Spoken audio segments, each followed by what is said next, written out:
উপকরণ সেদ্ধ হয়ে যাবে, গ্যাসকে অফ করে রেখে দিন। তৈরি হয়ে গেছে এই জল। লেবু এবং জিরের জল তৈরি হয়ে যাবার পর বন্ধুরা আর একটু ভালো করে চামচের সাহায্যে থেতলে নিন। তারপর একটা আলাদা জায়গায় এটাকে খুব ভালো করে ছেঁকে নিন। দেখুন খুব ভালো করে এটা আমি ছেঁকে নিচ্ছি। জলটার কালারটা দেখুন একেবারে পরিবর্তন হয়ে গেছে।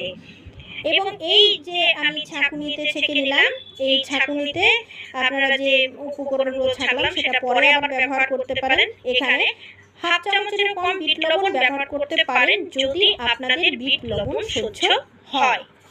এই দেখুন, এরপর এটা আপনি গরম গরম খেয়ে নিন। গ্যাস অম্বলের সমস্যায়, ক্ষয় ঠেকুরে এবং বেগ এলেও পায়খানা হচ্ছে না, এরকম সমস্যাতে আপনারা এটা 2-3 দিন খাওয়ার পরে কিন্তু আপনাদের কোষ্ঠকাঠিন্যের সমস্যা থাকবে না। দ্বিতীয় স্টেপ আপনাদের দেখিয়ে দিই বন্ধুরা। অবশ্যই সবুজ শাক পাতা খাবার চেষ্টা করুন, সেটা ভেজে হোক, ঝোল হোক,